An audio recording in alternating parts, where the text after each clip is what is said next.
परीक्षित शिकार खेलने के लिए एक हिरणी के पीछे पीछे गए। शिकार खेलते हुए बहुत घने जंगल के अंदर प्रवेश कर जाते। संध्या का समय हो गया, वापस लौटे। भूख प्यास से महाराजा परीक्षित समीक मुनि के आश्रम में चले गए। जब समीक मुनि के आश्रम पर पहुंचे तो वहां देखा क्या कि समीक मुनि ध्यान में बैठे हुए समाधि अवस्था में थे। राजा परीक्षित जोर जोर से कहने लगे, अरे कोई है जो मुझे एक गिलास पानी पिला दे, मुझे भूख लगी है, मुझे प्यास लगी है। लेकिन आश्रम में कोई था ही नहीं। भूख और प्यास से व्याकुल राजा परीक्षित ने देखा ये समीक मुनि ढोंगी बन करके, आंख बंद करके बैठा हुआ है। एक राजा इसके आश्रम पर आया है, उठ करके ना सम्मान करना, ना पानी पूछना, ना कुछ भोजन देना, विपरीत बुद्धि चलने लग गई, उल्टी सोच। ये कलयुग का प्रभाव है जो आश्रम के लिए भी हम लोगों के मन में उल्टे विचार आ जाए, मंदिर के विषय में उल्टे विचार आ जाए, साधु संतों के लिए उल्टे विचार आ जाए। ये मति हमारी भ्रष्ट हो गई, मति हमारी खराब हो गई। और उन्होंने क्या किया कि उन्हें लगा कि ये मेरा अपमान कर रहे हैं। और राजा परीक्षित आश्रम से बाहर निकलने लगे। निकलते निकलते उन्होंने धनुष की नोक में से एक सांप देखा, मरा हुआ पड़ा हुआ था। मरा हुआ सांप उन्होंने उठाया और समीक मुनि के गले में डाला। उधर कुछ बालक खेल रहे थे, ऋषिपुत्र दौड़े दौड़े गए, अरे श्रृंगी, अरे श्रृंगी, तुम्हारे पिता का अपमान कर दिया राजा परीक्षित ने। क्या किया है? उनके गले में मरा हुआ सर्प डाल दिया। जैसे श्रृंगी ने सुना, दौड़ करके आया आश्रम पर, देखा पिता के नेत्र बंद हैं, गले में मरा हुआ सर्प पड़ा है। कौशिकी नदी का जल अपने हाथ में लिया और कहने लगा, हमारे पूर्वजों ने हमेशा, ऋषि मुनियों ने हमेशा आपकी शुभ कामना किया है, आपके यश कीर्ति और मान सम्मान को बढ़ाया है। आपने मेरे पिता का अपमान कर दिया है, आपने अपनी मर्यादाओं को जो है उल्लंघन कर दिया है। तो जाओ, मैं आज आपको श्राप देता हूं। इतलंघित मर्यादम तक्षकः सप्तमे हनि दक्षति स्म कुलाकारम चोदितो मातरद्वहम। हे कुलांगार, तुम्हारे पूर्वजों ने हमेशा ऋषि मुनियों की चरण रज अपने मस्तक पर धारण की थी। आपने उन परंपराओं का अपमान किया है, मर्यादाओं का उल्लंघन किया है। तो जाओ, मैं तुम्हें श्राप देता हूं कि आज के बाद सर्प के द्वारा आपने मेरे पिता का अपमान किया है, इसलिए आज के 7वें रोज आपको तक्षक नाग डसेगा। और अपने पिता के पास आके जोर जोर से रोने लगा। धीरे से पिता के नेत्र खुले, देखा रो रहा था। चुप करो, क्या बात हो गई? ऐसी कौन सी घटना हो गई? जैसे नेत्र खुले, पुत्र का हाल पूछा, गले में मरा हुआ जो सांप पड़ा था उसको फेंक दिया। ये है संत। हम लोगों को सबसे पहली परेशानी यही होती कि गले में मरा हुआ सांप डाला किसने, क्यों डाला? हम तो ध्यान में बैठे थे, हम तो समाधि में बैठे थे। राधा समीक मुनि को ये कोई मन में चिंतन ही नहीं। श्रृंगी ने कहा, अपने रोने का कारण बताओ बेटा, तुम क्यों रो रहे हो? तब उन्होंने सारा वृत्तांत बताया कि राजा परीक्षित ने आपका अपमान किया, आपके गले में मरा हुआ सांप डाला। क्या हुआ बेटा, राजा है, राजा अगर अपने आश्रम पर आए तो हमें उनका सम्मान करना चाहिए। वो भूख प्यास से व्याकुल थे, हमने उनको पानी के लिए भी नहीं पूछा, हमने बैठने के लिए भी नहीं कहा। राजा के बिना राज्य असुरक्षित हो जाएगा, राजा के बिना प्रजा अनाथ हो जाएगी। राजा का होना अति आवश्यक है और राजा का सम्मान करना ये प्रजा का धर्म है। समीक की बात सुनकर के श्रृंगी कहने लगा, ये ज्ञान की बातें आप करिए, मैंने तो श्राप भी दे डाला। क्या क्या श्राप दिया? मैंने श्राप दिया है आज के 7वें रोज उनको तक्षक नाग डसेगा। तक्षक नाग डसेगा? बेटा ये तुमने अच्छा नहीं किया, श्राप नहीं देना चाहिए था। अरे अपराध करने वाले करते जाते हैं, लेकिन तुम्हारा धर्म है उनको क्षमा करना, श्राप नहीं देना चाहिए। संत दयालु होते हैं, संत कृपालु होते हैं। बोले अब तो मैंने श्राप दे दिया और मेरा वचन अब वापस भी लौटने वाला नहीं है। तब समीक मुनि ने कहा, बेटा राजा परीक्षित को सूचना तो कर दो कि उनको ऐसा श्राप मिला है, आज के 7वें रोज तक्षक नाग डसेगा। इधर राजा परीक्षित अपने महल में आए। जैसे उन्होंने अपना मुकुट उतारा, अपने निंदित कर्म के लिए उनके मन में बड़ा पश्चाताप होता है। राजा परीक्षित जब रात में सोने जाते थे तो उनका नियम था, वो जरूर सोचते थे आज दिन भर मैंने कितने अच्छे कर्म किए और कितने बुरे कर्म किए, और मनुष्य को अपना लेखा जोखा जरूर करना चाहिए। एक व्यापारी अपने जीवन में कब सफल होता है? जब वो अपने व्यापार का लेखा जोखा सही रखता है, कितनी इनकम है और कितना खर्च है। हम मनुष्यों को भी अपने जीवन का हिसाब किताब रखना चाहिए, कितने पाप किया है और कितने पुण्य किया है, सारे दिन में कितनी अच्छाइयां हैं और कितनी बुराइयां हैं, ये जरूर सोचना चाहिए। अगर पाप अधिक हैं तो उनको धीरे धीरे कम करते चलो। अगर आज मैंने 10 बुराई की है तो कल कोशिश करो 9 हो जाए, फिर 8 हो जाए, फिर 7 हो जाए। धीरे धीरे अपने स्वभाव को, अपने कर्म को, अपने बुराइयों को बदलते चलो। राजा परीक्षित के मन में विचार आया कि ये मैंने किया क्या? मेरे पांडु वंश में कभी इतना निंदित कर्म किसी ने नहीं किया जो मैंने किया है।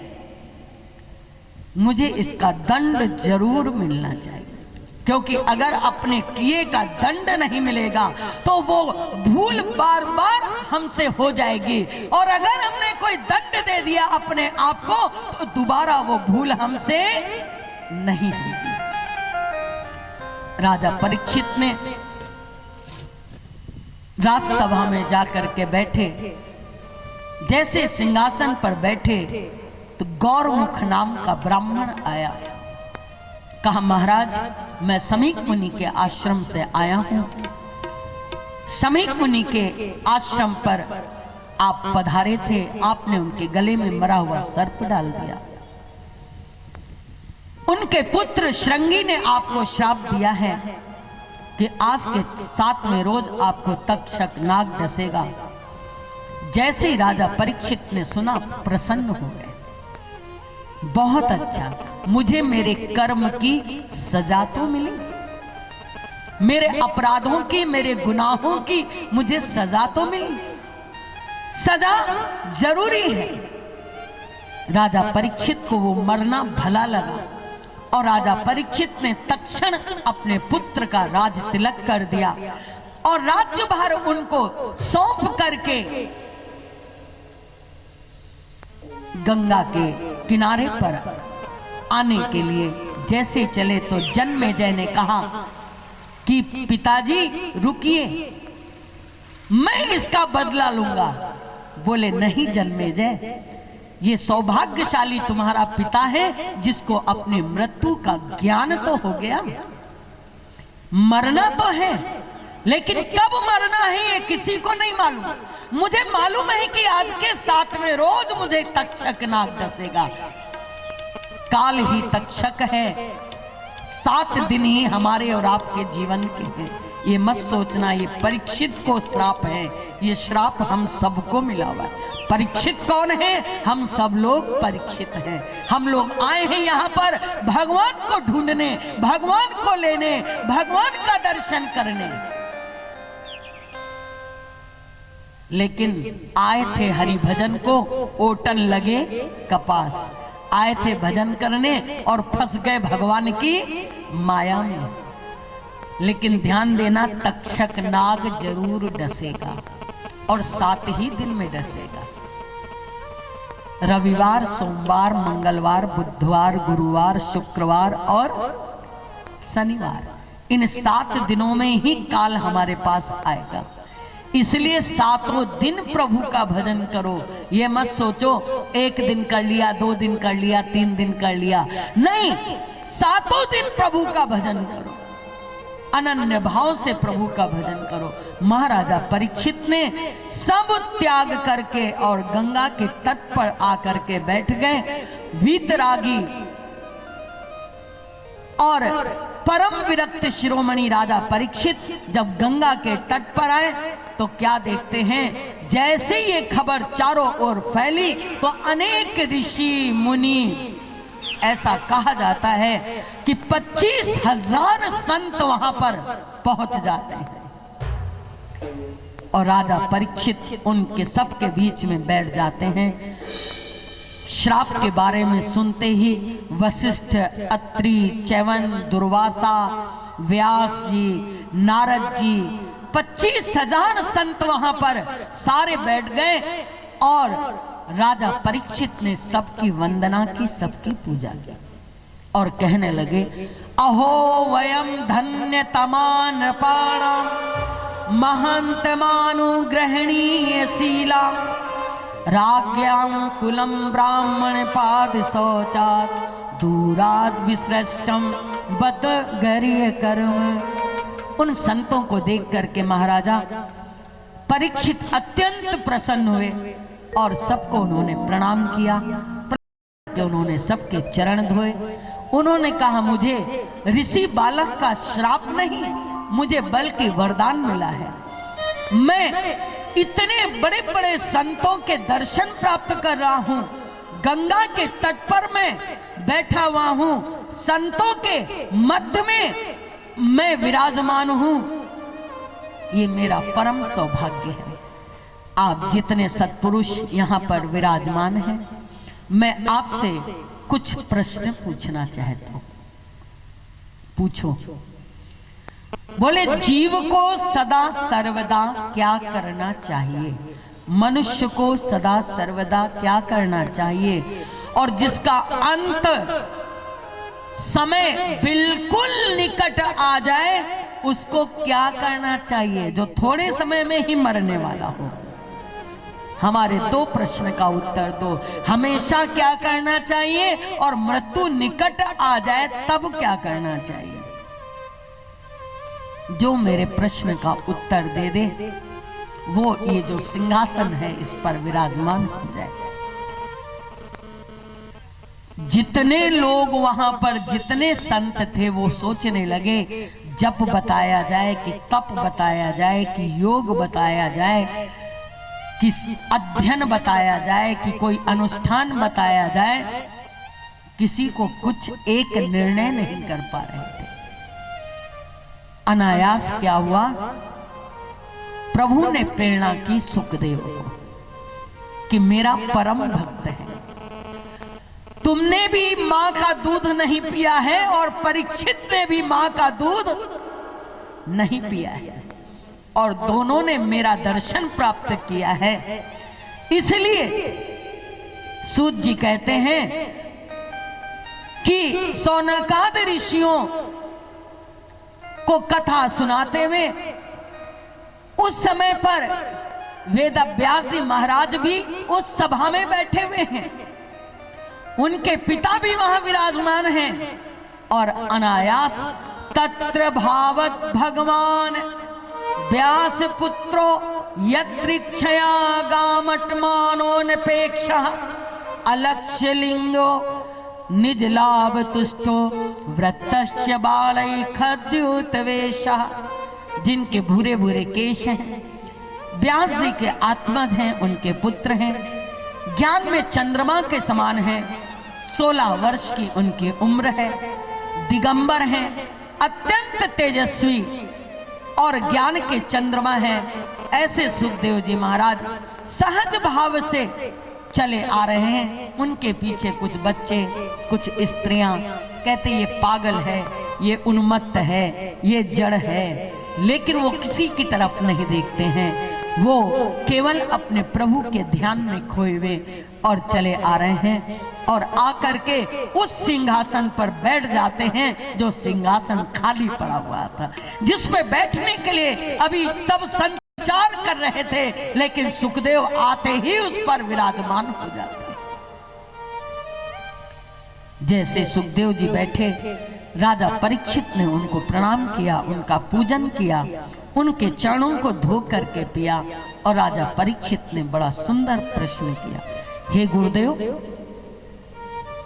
मैं आपसे पूछना चाहता हूं। पूछो। जिसका अंत समय निकट आ गया हो उस प्राणी को क्या करना चाहिए? किसका श्रवण करे, किसका कीर्तन करे, किसका स्मरण करे और किसका त्याग करे? आप कृपा करके मुझे बताएं कि जल्दी मरने वाले को क्या करना चाहिए। मैं आपकी शरणागत हूँ, मैं आपकी शरण में आया हूँ। बोलो सुखदेव जी महाराज की, सुखदेव जी महाराज की, बांके बिहारी लाल की। सुखदेव जी ने कहा, वरीयाने सिते प्रश्न क्रतो लोक हितम नृप आत्मवित सम्मतम पुंसाम श्रोतव्यादिशुया परः। परीक्षित, लोक हित के लिए किया हुआ ये प्रश्न बहुत ही उत्तम है। हम किसका श्रवण करें, किसका नाम संकीर्तन करें, किसका ध्यान करें, किसका स्मरण करें?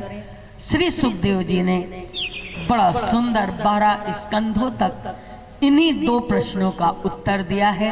यही श्रीमद् भागवत है, जिसका उपदेश और जिनकी कथा सुखदेव राजा परीक्षित को सुनाते हैं। सुखदेव जी ने क्या उत्तर दिया, ये कल की कथा में आपके सामने कहेंगे। बड़ा सुंदर उत्तर देते हैं। आज उनका सौभाग्य है, मिलती है सतगुरु की संगत कभी कभी, मिलती है सतगुरु की संगत कभी कभी,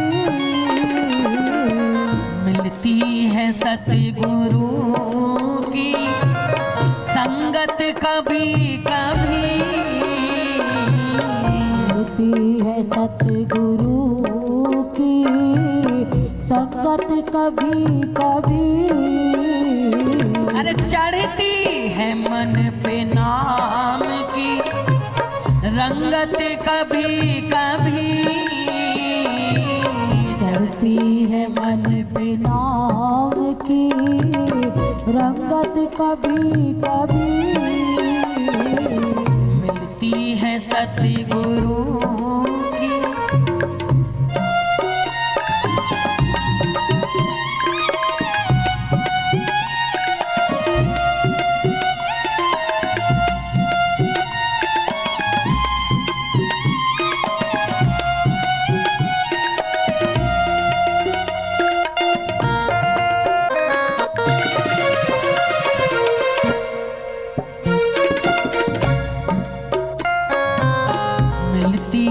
सतगुरु की संगत कभी कभी,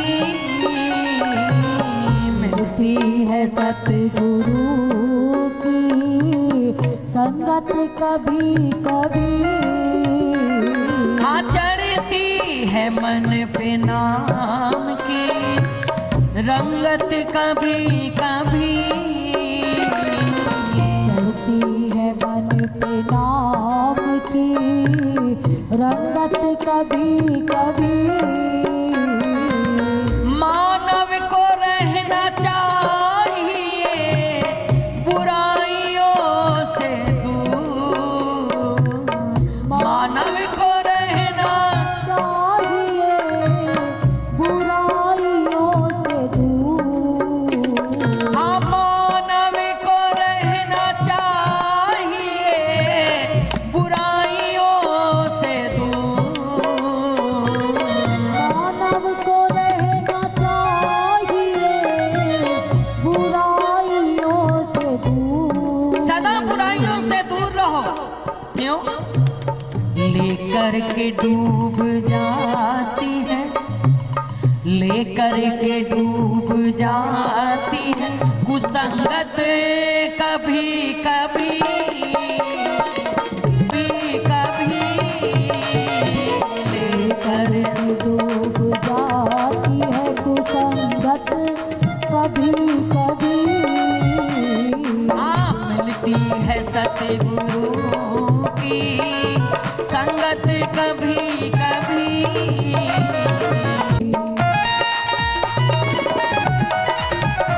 जय जय श्री राधे।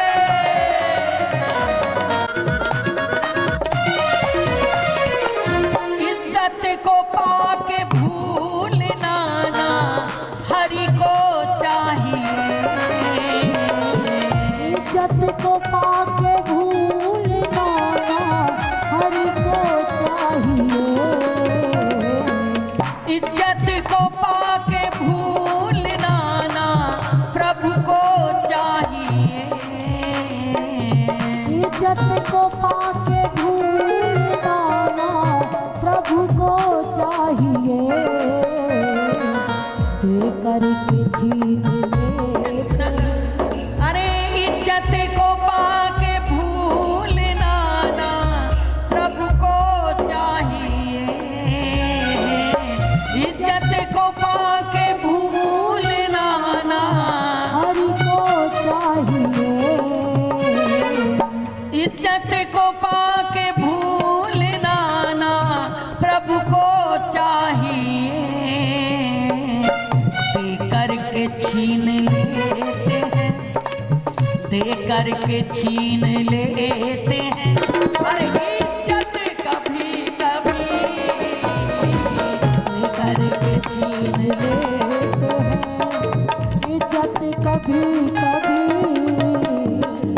चढ़ती है मन पे नाम की रंगत कभी कभी, चढ़ती है मन पे नाम की रंगत कभी कभी। मिलती है सतगुरु की संगत कभी कभी, मिलती है सतगुरु की संगत कभी कभी।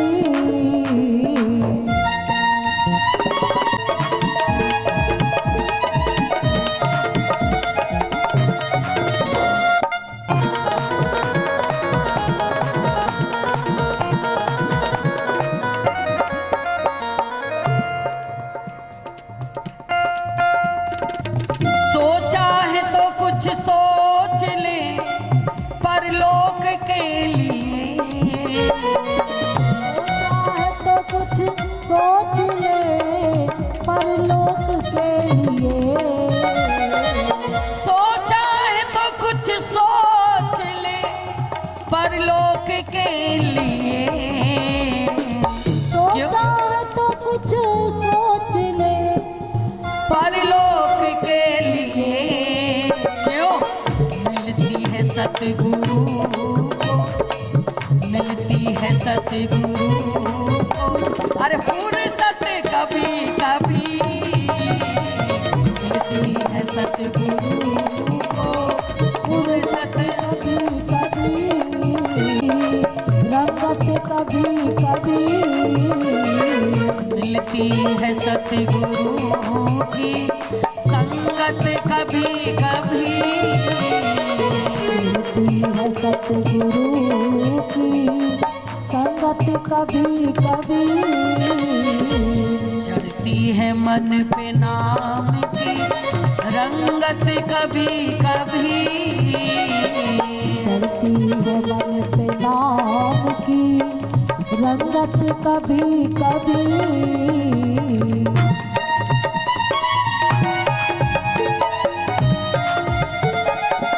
हरि हरि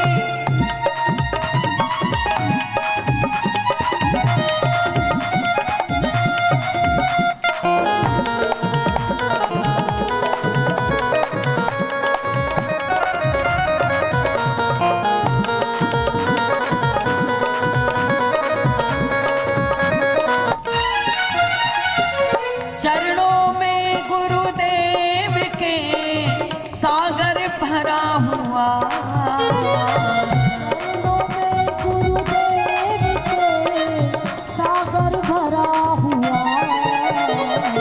चरणों में गुरुदेव के सागर भरा हुआ, चरणों में गुरुदेव के सागर भरा हुआ, होती है गुरु प्यार की, होती है गुरु प्यार की इनायत कभी कभी, होती है गुरु प्यार की इनायत कभी, जय जय, होती है गुरु प्यार की इनायत कभी कभी, होती है गुरु प्यार की नायत कभी कभी, मिलती है सतगुरु की संगत कभी कभी, होती है सतगुरु की संगत कभी कभी, चढ़ती है मन पे नाम की रंगत कभी कभी, चढ़ती है मन पे नाम की रंगत कभी कभी, चढ़ती है मन पे नाम की रंगत कभी कभी, चढ़ती है मन पे नाम की रंगत कभी कभी, खुलती है आदमी की किस्मत कभी कभी, खुलती है आदमी की किस्मत कभी कभी, मिलती है प्रभु प्रेम की संगत कभी कभी, होती है प्रभु प्रेम की रंगत कभी कभी, मिलती है प्रभु प्रेम की संगत कभी कभी, होती है प्रभु प्रेम की रंगत कभी कभी, यूं तो धन माल की कोई कमी नहीं, यूं तो धन माल की कोई कमी नहीं, यूं तो धन माल की कोई कमी नहीं, मिलती है हरि नाम की दौलत कभी कभी, मिलती है हरि नाम की दौलत कभी जय जय। कभी,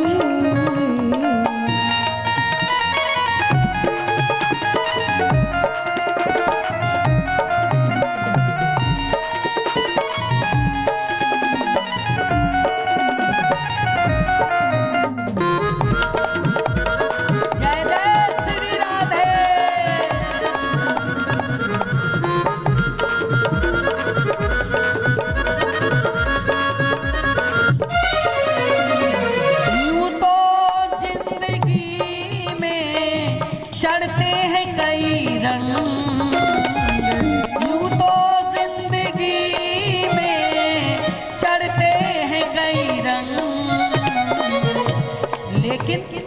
चढ़ती है प्रभु प्रेम की, चढ़ती है प्रभु प्रेम की, अरे रंगत कभी कभी चढ़ती है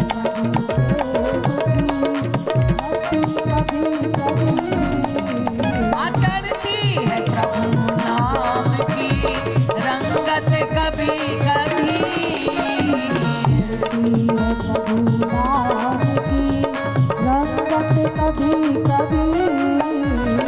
मिलती है प्रभु प्रेम की संगत कभी कभी, मिलती है गुरु की संगत कभी कभी, मिलती है प्रभु प्रेम की संगत कभी कभी,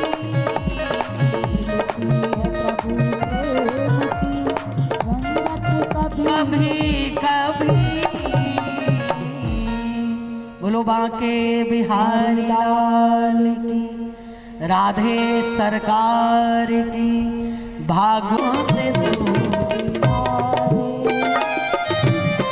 भर दे मेरा पैमाना, इतनी पिला दे शाकी, हाँ इतनी पिला दे शाकी, मन होश में ना आना, इतनी पिला दे साकी मन होश में ना आना, नजरों से तू पिला दे।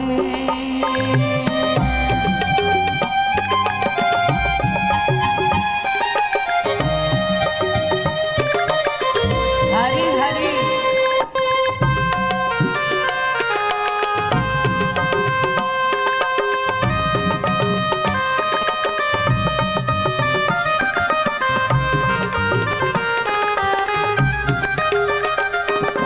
हम होश खो चुके